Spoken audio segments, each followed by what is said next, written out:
Ṣé nígbà míì egun ẹja máa háyàn lọ́rùn. Saheed Osupa. And there's this thing about law. If he does not know celebrity.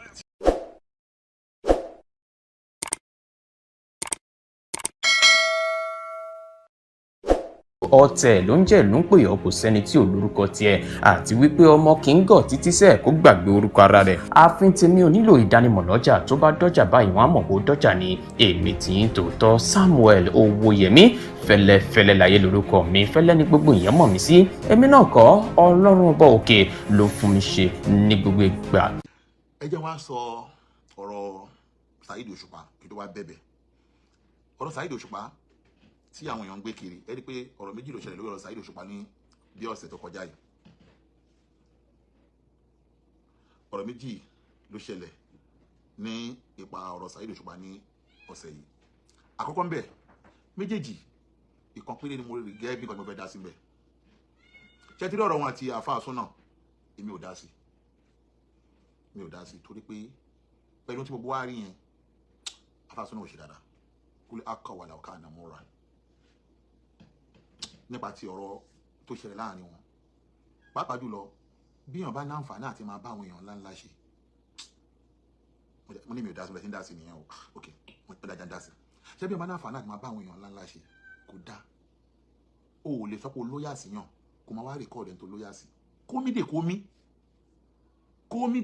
o ò lè máa rìkọ́ọ̀dù ẹni tó ní o lóyà sí gbá tó ń ṣe ọ̀tá ẹ̀ tánà ọ̀tá ẹ ní sìn tó wá fẹ́ ọ̀rọ̀ lù ẹ tó wá fẹ́ ọ̀rọ̀ gba ẹ lẹ́nu tó wá fẹ́ lù ẹ lẹ́nu yẹn tó bá ní o rìkọ́ọ̀dù ọ̀tá ẹ kò sí kan tó burú tó bọ́ ọ̀tá náà máa rìkọ́ọ̀dù ẹ tó bá ń sọ̀rọ̀ rìkọ́dìn lórí social media àwọn kan good automatic ní fóònù wọn wà olórí burúkú wọn wà ní ayé lórí social media yìí ṣe pé automatic náà wọ́n ní orí fóònù àwọn automatic ni èmi fóònù tèmi ò sí automatic o èmi ò dẹ̀ rìkọ́ọ̀dù gbogbo èèyàn mo ní àwọn mi ò ní time fún àwọn olórí burúkú àwọn olóṣèlú ọmọ ẹni tó bá tó bẹ́ẹ̀ kó fèsì mi now kí wọn máa bá àwọn èèyàn ńláńlá ṣe kó dá kí wọn máa rìkọ́ọ̀dù wọn kí ló fẹ́ rìkọ́ọ̀dù wọn fún kí ló fẹ́ rìkọ́ọ̀dù àwọn tó tóbi nínú ayé fún it's not good ó wá tún rìkọ́ọ̀dù ní ojú wa ń play àwọn èèyàn ńláńlá lórí social media ẹ rí pé nǹkan tó bí mi nínú last program tí mo ṣe tó di wàhálà gan nìyẹn nípa àwọn kan tó lọ rìkọ́ọ̀dù bàbá kí ó gba góòdù tó fún yàn wá bẹ̀bẹ̀ yàn wá fún ìrànlọ́wọ́ lọ́dọ̀ yín wáyé tí a máa rìkọ́ọ̀dù ẹ̀ tí a máa play ẹ̀ wáyé tí a máa rìkọ́ọ̀dù ẹ̀ tó gbé wá fún ìrànlọ́wọ́ pé ràn mí lọ́wọ́ mo fẹ́ jẹ ìmọ̀ọ́mù o kí lábọ̀ máa lọ rìkọ́ọ̀dù ẹ̀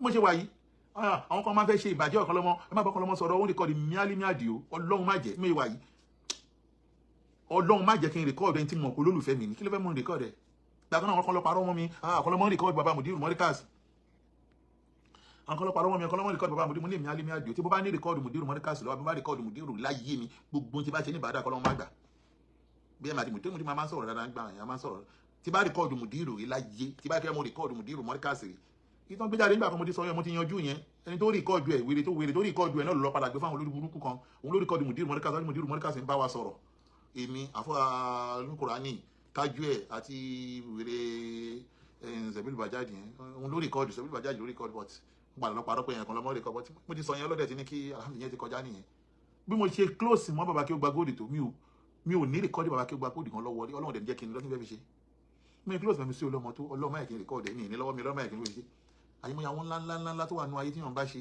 ṣùgbọ́n tó bá pé lórí burúkú èèyàn ní ọ̀tá ní ẹ̀ tó kò fẹ́ lómi lẹ́nu gbọ́rọ̀ tí mo pé lórí burúkú ní ọ̀tá ní ẹ̀ máa rìkọ́ọ̀dù ẹ̀ o but not automatic máa rí bá pé lórí burúkú ní ọ̀tá ní ẹ̀ o kò wá lómi lẹ́nu gbọ́rọ̀ máa rìkọ́ọ̀dù ẹ̀ tó mọ̀ kó máa parọ́ mọ́ mi mọ̀ kó máa ìwọ tó bá pọ̀ ọ̀tá ní ẹ̀ I'm talking about ọ̀tá but ẹni tí ò ń ṣe ọ̀tá ẹ̀ Saheed Osupa is your mentor Saheed Osupa is your loyalist why ẹ̀ máa rìkọ́ọ̀dù ẹ̀ o tó wá ń play jáde so that àbá sọ́nà fumble so that I mean interest no matter yẹn but ọ̀rọ̀ Saheed Osupa tó sọ nípa ọ̀rọ̀ pé ọ̀rọ̀ Kùránì ọ̀rọ̀ sàkámàjẹ mo á rí pé àwọn àfáà jáde ọ̀rọ̀ yẹn méjì ni àkọ́kọ́ ń bẹ̀ bẹ́ẹ̀ Saheed Osupa sọ̀rọ̀ nípa wípé àwọn kan fẹ́ interview òun ibi tọ́rọ̀ yẹn ti bẹ̀rẹ̀ nìyẹn pé àwọn kan fẹ́ interview òun pé ṣé òun kó wá debunk pé òun ṣoògùn òun wá sọ pé irọ́ òun ò lè grant interview torí pé olóògùn lòun òun ò lè grant interview pé òun ò kì í ṣe ògùn ipe òun ò lè deny pé òun ṣoògùn yẹn fi yẹn ẹgbọ́n yẹn mo ń bọ̀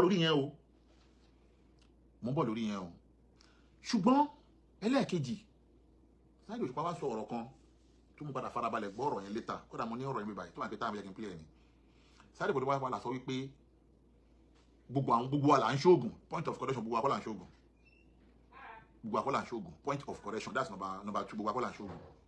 Ṣùgbọ́n Saheed òjò pé àìmọye àwọn tó máa sọ pé àwọn gbójúlé Kùránì. Ẹ gbọ́ bẹ̀ yẹn o. Saheed ní àwọn kan náà àwọn gbójúlé Kùránì, àwọn gbójúlé Bíbélì, irọ́ ń parọ́ fún rọ́, sàkámàjè. Yes, ibi tí wọ́n fẹ́ lónìí yẹn. Ẹ jẹ́ n play ọ̀rọ̀ yẹn náà kí a jọ gbọ́ ọ̀rọ̀ yẹn. Ẹ jẹ́ n play ọ̀rọ̀ yẹn. Ẹ máa gbọ́ ọ̀rọ̀ yẹn o. Ẹ máa gbọ́ ọ̀rọ̀ yẹn o. Bismillah.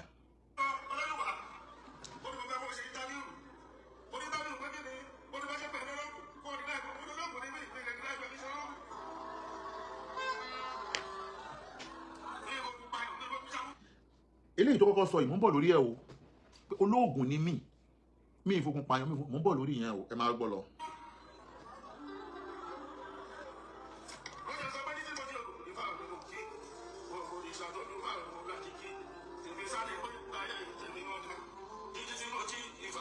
Ṣẹ́tírí, mò ń ṣoògùn àti pé fáàmì ni mò ń kí yìí. Ọ̀rọ̀ kan náà nìyẹn o. Mo ṣe ń bọ̀ lórí yẹn o. Ó ní kan mo fẹ́ fàyọ o. Ọ̀rọ̀ kan táwọn èèyàn sọ pé ó bú Kùránì, ó sọ̀rọ̀ Kùránì láìda, ibẹ̀ mo kọ́ fẹ́ yanjú pé Saheed Òṣùpá ò bú Kùránì. Ẹ máa gbọ́ mi yé o, ẹ máa wò.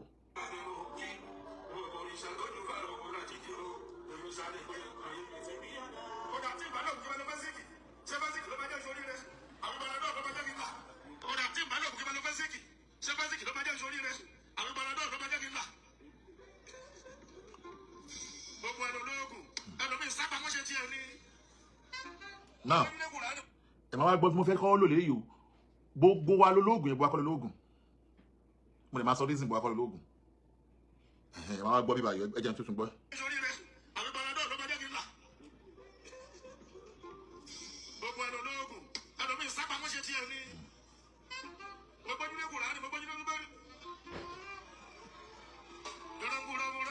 Sàkámàjè. Ṣé wàá rí gbólóhùn tó sọ bẹ́ẹ̀ mo fẹ́ kí ayé yanjú. Ní pé gbogbo wa lolóògùn yẹn, àkọ́kọ́ gbogbo wa kọ́ lolóògùn. Because èmi máa ń sọ, mo tún sọ ní London tí mo lọ yìí. Èmi máa ń sọ, èmi Alimi Adio kó owó o, gbogbo ọjọ́ tí mo ti gbọ́njú láyé tèmi, tí mo ti gbọ́njú o, mi ò lè sọ́njọ́ tí mo wà kékeré o, táwọn òbí wa ti ṣe o. Àwọn ọjọ́ mi ti gbọ́njú láyé tèmi pé mo kó lè kéwé mi ò ṣògùn rí. Wàláì. Rísì tí mi dẹ̀ ṣògùn rí máa sọ fún yín. Abẹ́òkúta mo gbé dàgbà. Abẹ́òkúta mo gbé ìgbà mo ṣe tán school. Ibi tó ti ń ṣe ògùn l'Abẹ́òkúta. But reason tí mi ò fi ṣe ògùn máa sọ fún yín lẹ́nìí.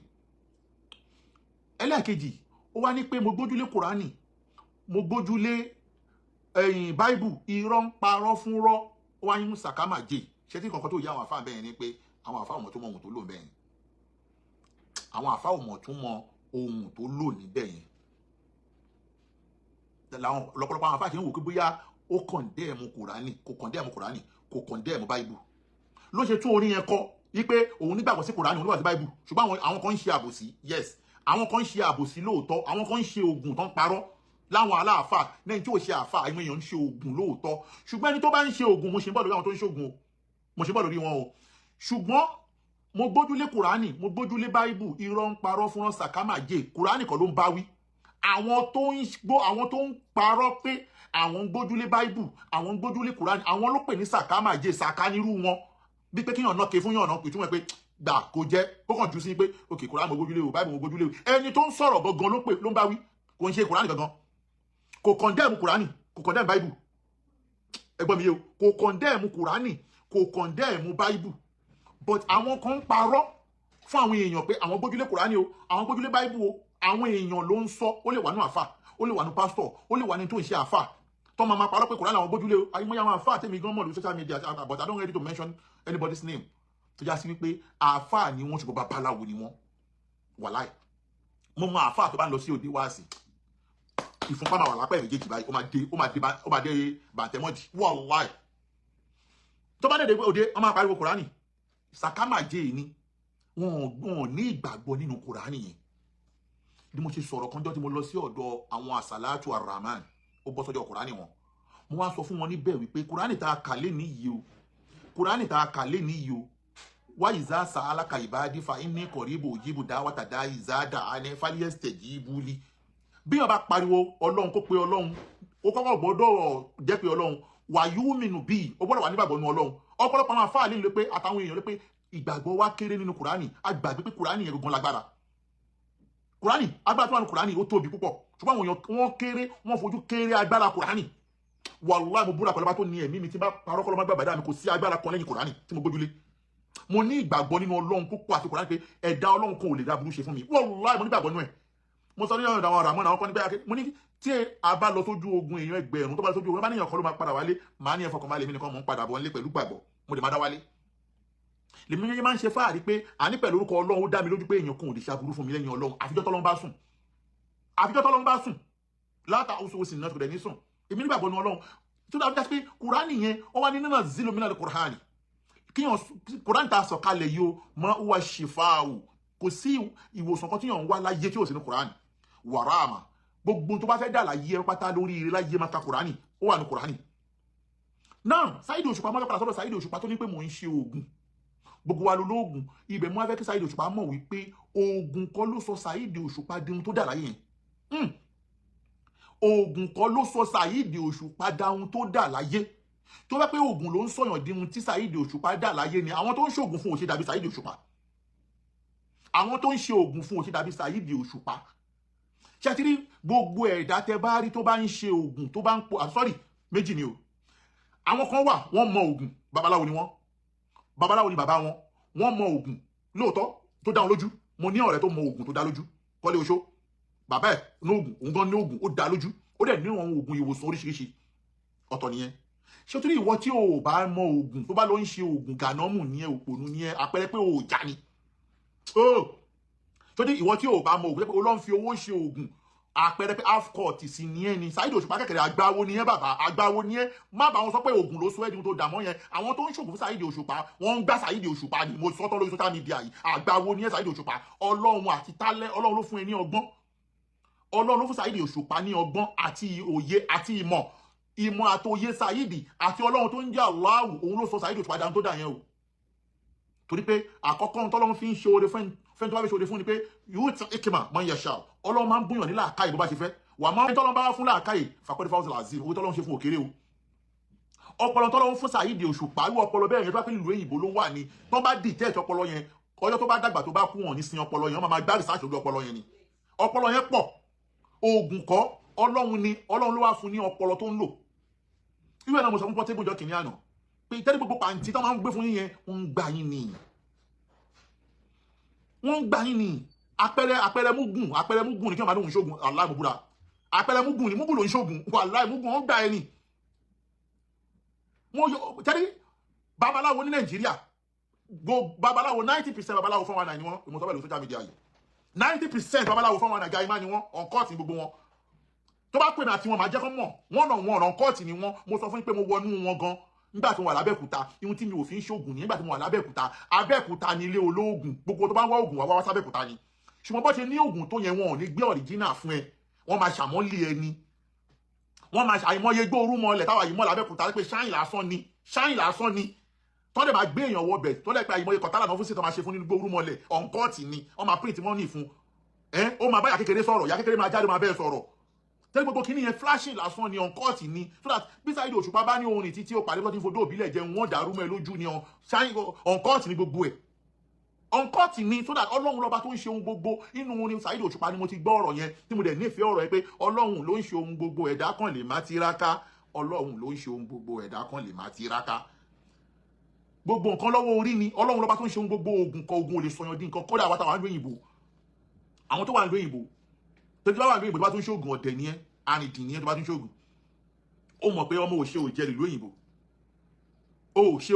òyìnbó bí Saheed Òṣùpá gan ṣe wà yẹn Saheed Òṣùpá gan bóyá wà tó wọ́n mọ̀ pé oògùn ló ń ṣiṣẹ́ ń gbèsè ayé òun kí Saheed Òṣùpá pé gbogbo àwọn babaláwo kó máa ṣe oògùn fún kó máa ṣe ájò fún kó máa ṣe fá fún kó máa lọ kọrin mọ́ kó máa lọ travel mọ́ kó máa kọrin mọ́ kó wá wà bẹ́ẹ̀ lóṣù mẹ́fà wàhálà ìwà dolóṣì tó bá dẹ̀ fẹ́ mọ bọ́lá wọn ṣe tó ń gbé ìgbésí ayé òun ìwọ má ṣe oògùn mọ́ lóṣù mẹ́fà má ṣe oògùn kankan má lọ bọ ifá kankan má jírí ifá kankan ìwọ máa lọ kọrin kó máa travel bójú ń kọrin yẹn kó máa kọrin kó máa release kó máa ṣe gbogbo ẹ̀ kó wá bọ́lá wọn tó ṣe máa ṣe oore fún ẹ ó túmọ̀ sí pé ohun tó bá ti ń ṣe tọ́lọ́run bá ti ń kẹ́ ní díẹ̀ ní kò tẹ pamọ́ gbàgbé kò sí oògùn tó lè sọ ọ̀dọ́ lówó mo fi gbogbo ẹnu sọ oògùn kankan ò lè fẹ́ di olówó wọ́n ń gbá ẹni oògùn kò sí oògùn tó lè sọ ọ̀dọ́ lówó mo tún já ẹ irọ́ ni ó túmọ̀ sí pé Ọlọ́run lọ́ba tó ń ṣe ohun gbogbo kò wá sí nǹkan tọ́lọ́run lè fi gbà tó lè ṣe oore fún ẹ pé kó máa bẹ Ọlọ́run kó dẹ̀ máa ṣiṣẹ́ kó máa work ọpọlọ ju owó lọ ọpọlọ ju owó lọ máa sáwọn èèyàn kọ́ máa gbọ́n ọ̀nà fògùn báyọ̀ sọ̀rọ̀ mọ́ nígbà gbé wọn fògùn bá sọ̀rọ̀ wọ́n lè fi ẹnu dè èèyàn tó ju ogun lọ tó bá brainwash èèyàn tó bá brainwash ẹ tán àwọn ọmọ ayé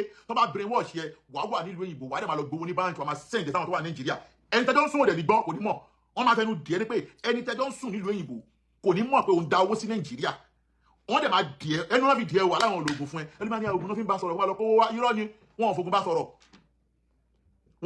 bá sọ̀rọ̀ wọ́n dé ni ṣó dẹ̀ rí ìwọ tó bá ti kúndùn wípé tán bá sọ fún ẹ wípé ọ̀rọ̀ yìí má sọ fẹ́ni kankan tó bá ti lè dance to pé má sọ fẹ́ni kankan báyìí ó ti wọṣẹ́ gbàgbé má sọ fẹ́ni kankan o má sọ fẹ́ni kankan ikú ni irọ́ ni ikú kankan ò ní pààyàn àyẹ̀mọ́ iye tí yàn bá súnmọ́ bójú wa tó bá ti gbá ẹ bójú súnmọ́ mi tó bá súnmọ́ tó bá fi lè gba orí ẹ ti dàrú kó súnmọ́ mi wọ́n gbá ẹ kí ló tó lè fi lọ mí wọ́n ti máa gbá ẹ ẹni tó fẹ́ gbá ẹ gan ibi gan àgbà wọn bí ya ìdá tó bá mú lẹ́kọ̀ọ́ tó bá mú lọ́rùn àwọn bí ya ìdá kò tún fáwọn náà òun mo fọwọ́ bọ̀bọ̀ láti kọ́ láti rí ní Nàìjíríà mẹ́yìn kọ́ lọ́n tó wà máa gbàdúrà àwọn ju bọ́ọ̀lù gbàdúrà wọn lọ àwọn fáwọn náà ló máa mú tó bá ti mú lẹ́yìn ọ̀nà báyìí pé yàrá ìjà ẹ̀ elórí gbà lọ́wọ́ ẹ̀ ó yá àwọn kan tún ní ẹ̀ yà nínú tó gbà yẹn gan wọ́n tún máa gbà lọ́wọ́ ẹ̀ àwọn tún máa gbowó àwọn tún máa gbá fún wa àwọn tún máa gbowó lọ́wọ́ fún wa náà yàrá ìjà ẹ̀ ó túmọ̀ sí wípé King Saheed Òṣùpá Ọlọ́run lọ́ba tó ń ṣe ohun gbogbo ẹ kò níbi pé ìfálẹ̀ ń bọ̀ ẹ kò nípa pé oògùn ló sọ yín débẹ̀ ṣe dà Ọlọ́run ló sọ yín débẹ̀ dà inú tó dẹ̀ máa ń bí Ọlọ́run nínú jù ni pé kíyàn máa gbé ẹ̀yìn Ọlọ́run fẹ́ lómi máa ń bí Ọlọ́run nínú sọ́dà King Saheed Òṣùpá Ọlọ́run ní bọ́lá yín jẹ́ o Ọlọ́run ní borí yín jẹ́ o ẹ túbọ̀ máa ga sí ni o ẹ dákun ẹ má fi oògùn proud mọ́ ẹ fọlọ́run proud kódà kẹ́ ẹ má ṣoògùn ẹ sọ pé láhàúlà wà láàkú wọ́tà ilà abẹ́là rẹ̀ làzim kò sọ gbọ́kàn kò sàgbára pa fọlọ́run Ọlọ́run ni o lẹ́yìn Ọlọ́run tó ni wà láì lẹ́yìn Ọlọ́run tó ni o bí ìyẹn ṣe jẹ́ nìyẹn now. ṣe nígbà míì egun ẹja máa háyàn lọ́rùn. And there's this thing about law. Ofi does not know celebrity. Ofi does not know fans. You're doing it too much. Àfàsùn náà ṣe ló yẹ kẹ́ka bẹ́ẹ̀ pé kó lórí ẹ̀ máa bá tiẹ̀ lọ. Ohun tẹ́ ẹ̀ fi ṣàgídí does not make sense. No normal human being will ever talk about anyone like this. Yes, we do gossip. I'm on gossip. Nǹkan tí àfàsùn náà fẹ́ prove òun náà ni rí pé òun go through gbogbo hell yìí pẹ̀lú yín. Àwọn tó yẹ kán jẹ́ beneficiary òun kán jẹ́ yẹn dáadáa sóhun ká ṣòro fóun ẹ ti kọjú òun sí wọn. Ẹ tó wá fẹ́ máa fìyà jẹ òun lábẹ́lẹ̀ látara pé bí òun fẹ́ bá yín ṣe mọ́ ẹ ní káwọn èèyàn lọ́mọ ò fọ́ lòun. And Nigerians with their hypocrisy orí wọn burú débi rí pé wọn rí nǹkan kan báyìí tí Saheed Òṣùpá ṣe tó bàjẹ́ betrayal náà pariwo lọ́tún lọ́sì. Forgetting that injustice to one is injustice to all. Lábẹ́ òfin kingi ò ju ẹni tí wọ́n pè dúró báyìí àfàsùn náà wọ́n náà dúró báyìí kí ló ṣẹlẹ̀ kí wọ́n lójọ́. But Nigerians will idolize everything. And so for you, move closer to your law. Move closer to your lawyer. Either a lawyer or a law firm, anything that makes you go through the constitution to know your right. Make sure you go through it always, every single time. Mo sọ fún ẹ pé olówó náà ò fẹ́ wàhálà. Olówó ò fẹ́ wàhálà. Olówó náà ò fẹ́ wàhálà. Olówó mi wà tó pé olówó tó pé olówó pọ́ǹpù sí di wàhálà ṣùgbọ́n tó bá rí wàhálà àṣà. Òpẹ́ ìtàn rẹ̀ ẹgbàá lọ́yà 50 ẹgbàá lọ́yà 70. Tí sùn náà bá máa bí tó yẹ kó sá lọ. Tó bá máa bí tó yẹ kó sá lọ. Kò ní san 1 naira lọ́yà báyìí. 1 naira lọ́yà kò ní san. Nǹkan kan sì gbọ́dọ̀ ṣe. Hello comment section. Ayé àwọn èèyàn ti bàjẹ́. Kọ́lọ́n jẹ́ kí ìlú yóò dà ní. Say rubbish. Ẹ̀yin bàbá yóò lè ta. Kíní kan lè ta. Ìṣe betrayer. Kíní kan. Why tí ìbínú yẹn ṣì ń wà nínú àfàsùn náà dì sí? Why tí ò tí rọ̀? Ẹ̀ tó ti ṣe apology tó tún padà tún jáde. Why again láti wá gbé fídíò? You should know pé wọ́n ṣì ń fin lábẹ́. Ẹ pa. Ìyá wálẹ̀. I said, ní Nigeria, fan thing is the most useless thing ever that any celebrity will depend on. Fan, they are so useless. I'm not but fans, our celebrity, they idolize them. They make them feel like they are no Nigerians. They make them feel that there's a separate constitution for them. Meanwhile, we live in the same country. We are the people that bring you guys up there. Celebrity will like Amagbo. Who are you? What do you buy? Olori Buni. I'm saying it, Olori Buni. You started from Poko Ladbo. You started from stage. And when on theater, when location, you started from you started from in movie. Generally, celebrity most already. I'm not pointing anybody. You started from that, and suddenly you are God. because you know this, you know that, you know this, you know that. Ẹ má bọ̀ ọkọ ara yín jẹ́ o. Ẹ fi súnà lẹ̀. Ẹ jẹ́ kí súnà wà láyé rẹ̀. O tó bá ń dùn tẹ́ ẹ̀ máa ń ṣe fún tó ń jẹ́ kó máa yóò tún sọ míì. And I'm telling you, you get to one point agbára yóò ní ká mọ́. Gbogbo Osupa fans club, Osupa kìnìkan club, Osupa kìnìkan òfin lélẹ́yìí. Ọmọ yẹn lè ti gbéra rẹ̀ kọ́ kíngí lọ́rùn pé ìyẹn bọ̀dá Fásúnà yìí ó ti gbéra rẹ̀ kọ́ Osupa lọ́rùn pé tí nǹkan bá ṣe òun o Osupa o àmì Ọlọ́run o àwọn tí wọ́n wà lọ́nu. And nobody is actually fact checking anything. This is the community, this society, we meet ourselves. Well, I'm not in Lagos State. We will have submit letters. Petition offices. We don't even expect you to come. Send your lawyer, come. Maybe we drag them small. So you know, I don't know. Nigerian celebrities are still sleeping. They don't know. The more social media influence their profession, add value to it, and make them more popular and go viral. Same way, náà ni ọmọ tálíkà ní access sí media láti dèèyàn láti pariwo síta. Kò sí kan tó ba ayé èèyàn jẹ́ láyé yìí. Tó ba ayé èèyàn jẹ́ ní ayé yìí. Ṣùgbọ́n kó ló rí pé kò sí nǹkan tó wọ́n lè ṣe. My advice to kingi gbogbo ọmọ kọ́nìyàn máa ń rí bá wíńgbà mi. Eléyìí tó ń lọ ìtẹ́ ẹ̀ bá paná rẹ̀ yóò fẹ́ jù báyìí lọ. And I'm telling you, ó dùn mí kò dùn mí ara ní fàbọ̀ sí o. Gbogbo nǹkan tá a fà sọ́nà ń play síta yìí. Òṣùpá ò lè expect di pé kóun ní relationship pẹ̀lú àwọn tó ń ro tí a fà sọ́nà ń play àwọn nǹkan rẹ̀ síta yìí. O expect pé kán love òun bá ṣe love ẹ̀. Irọ́ sì ni Òṣùpá ó parí pé I don't really need those people. Stop the trendy thing, stop the tape. Sọ́nà wa orí ò pé kí ló ṣe é tọ́lọ́ pariwo pé nígbà tẹ bọ́ ọmọ yín ni yín súnlé yín ẹjọ́ wà kọ́ ni. Wáyé tó wá ń gbé ṣùgbọ́n tẹ bá sọ́ dìjà gbóró tó di pé ó yarí máa yín lọ́wọ́ àwọn èèyàn máa dúró tì o. That is it. Àwọn èèyàn máa dúró tì kì í ṣe àwọn tí wọ́n máa gbé fídíò sójú kámẹ́rà lójú we are here now, we are doing this, we are doing that. Wọ́n dúró tì o. Olówó náà kò sí ní tí ń fowó ṣe ní court, kò sí ní tí ń lọ́ọ̀yà ni ó kó fún. Adájọ́ tó bá bàyàsì ló kó fún. Kì í ṣe dípé bí àwọn àtẹ owó sínú court báyìí máa fi ṣe case no. So lọ́ọ̀yà ló máa kó fún. Kò dé sí kò jẹ́ president of the world in as much tó party lè jẹ́ pé o ti ní case pẹ̀lú anybody. Mr. Lagbaja and Mr. Lagbaja, you're facing each other, then you have your lawyers. And you can go. So, stop intimidating people like, because he does not have money. My right are there, left and right. Actually, we don't know what happened. But this is operation. It's too much. Let him leave. What the fuck ups? What believe we repeat? Bashi, ma, figma. Kolim, you don't bebe. What about Baba Kola Lotu? What is the Bino? What believe? Coming out again. And what again? Fast, ma, bere, ni, kilo tu shelle. Yes, I am a boy. Tiba, aye, you know, ma, pake, boy. You're the reason why we are still behind in this country. You people, particularly the most useless sect, some Nigerian diaspora.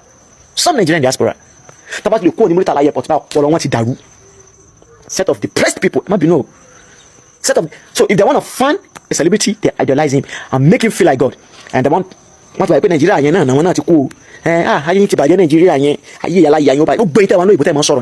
I don't want to come to Nigeria. Nigeria actually Dani, Iluye, Ibi Yawo, Nipo Logo long. Ogun, Joe Jackie American visa, if he sa only Louis. Timmy Nuba, see Louis for 5 years. For 3 all of my Jackie. America and love for summer. Pia winter season, I've had the snow. I've been to other countries that are going to go to America. At least almost 5 to 6 countries, different countries, and not in the same continent. Asia, Europe, stuff like that. So that lè pọ́n Nàìjíríà báyìí ayé yín ti bàjẹ́ ọ̀rọ̀ burúkú lẹ́yìn máa sọ. So mo ń sọ fún yín nísìnyí o, pay attention to this guy before when mo fi sọ pé má jẹ́ ká pa ẹ̀ tán bá pa ẹ̀ ayé pé ní tí ká bá ṣe mí ẹ̀ lọ́ mú Lágbájá ṣé àwọn tí wọ́n fẹ́ sọ pé ká bá ẹ̀ mú yàn náà lélẹ́yìn ni wọ́n ń comment èèyàn play guys okay yà betrayer yà kìnnìkan ayé ò ní dá gbẹ̀yìn ò ní dá. Ṣé tí o bá ti bóṣùpá ṣe àbí tí o bá ti like Òṣùpá àbí tó bá jẹ́ pé bẹ́ẹ̀ kẹ́kọ̀ọ́ ṣẹlẹ̀ tí ìbáṣepọ̀ wa tòṣùpá ò pé mọ́ kò lè jẹ́ èèyàn mọ́ láyé ayé yín ló máa bàjẹ́. That's my point. Ṣé kò lè jẹ́ èèyàn let him be. Gbogbo bí èèyàn ká bá lóun fẹ́ paná ẹ̀ṣọ́ tiwa bí èèyàn ká bá lóun fẹ́ paná ẹ̀ṣọ́ tiwa onítọ̀hún wá ṣe kìnìkan onítọ̀hún wá sùn lélẹ̀ onítọ̀hún wá dùn sókè.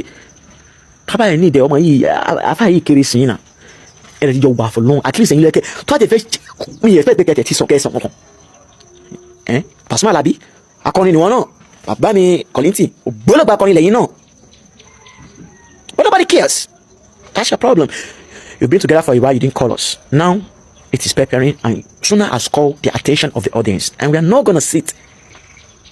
Gbogbo akọ́lá máa sùn tá a máa kọrí síbi kan náà My point is that kálí pé Osupa kì í ṣe celebrity tí a bá kì í ṣe celebrity ni àbá máa jàjà fún wọn lọ ká máa jọ máa play audio ṣàyẹ̀ṣẹ̀ ń gbọ́ ni wọ́n máa play audio if there is nothing incriminating there a máa fi cruise àárín ọ̀sẹ̀ kan ọ̀sẹ̀ méjì ìyẹn máa go viral a máa rí nǹkan gbádùn but Kingi is a celebrity ìdá obìnrin o ìdá kò bínú o àwọn kan wà tí wọ́n ti máa ṣọ́ àfáàsùn náà ládùúgbò rẹ̀ pé àwọn ṣèkà fún bọ̀bọ̀ yìí aláyé ẹ̀gbọ́dọ̀ sọ̀rọ̀ tó máa jẹ́ bí ìgbà pé bóyá ẹ ṣe fún ẹlẹ́jọ́ follow lágbájá indirectly you are hating people you're hating them, you're a celebrity, whatever you say you are authority in your industry. You should be careful. And these people, we are the reason why you are celebrities. That is it. Numbers. Tẹ́ bá ṣe video, tẹ́ post here. Video yẹn, within a couple of hours, it generates numbers. And that's what makes you who you are. Anybody can mess up to you at any time. What have you done to Almighty God that made you who you are today? Kí lẹ ṣe fọlọ́n? Kí lẹ fi special ohun lẹ níní? Ẹ fi sún náà lẹ̀. Ẹ fi sún náà. Wọ́n ní pé a dry man wallowing on a spider net. Ẹni tí ó ti ń rí kódà kó ló wà láǹtakùn báyìí yóò gbà á mú because ó rò pé yóò sustain o ní tí sùn náà ń ṣe nìyẹn. Bàbá Kọ́lá lójú wọ́n ti gbà á bàbá sọ pé àtiwọ́ o àtàlọ́dọ̀ o àti funny thinker pé tí sọ funny thinker náà òun àfàsùn náà àwọn ni mò ń sọ ọ̀tọ̀ aládò o funny thinker o ẹ̀yin méjèèjì o àwọn gbà rí pé network lẹ́ ń wá channel lẹ́ ń wá but ẹ má jẹ́ kó go far. So to me irinṣẹ́ ìjà tí sùn náà ní for now nìyẹn. To some people they wanna go viral, let it be, but Osupa is not God. Osupa kì í ṣe Ọlọ́run, it's not God. Salaam alaikum.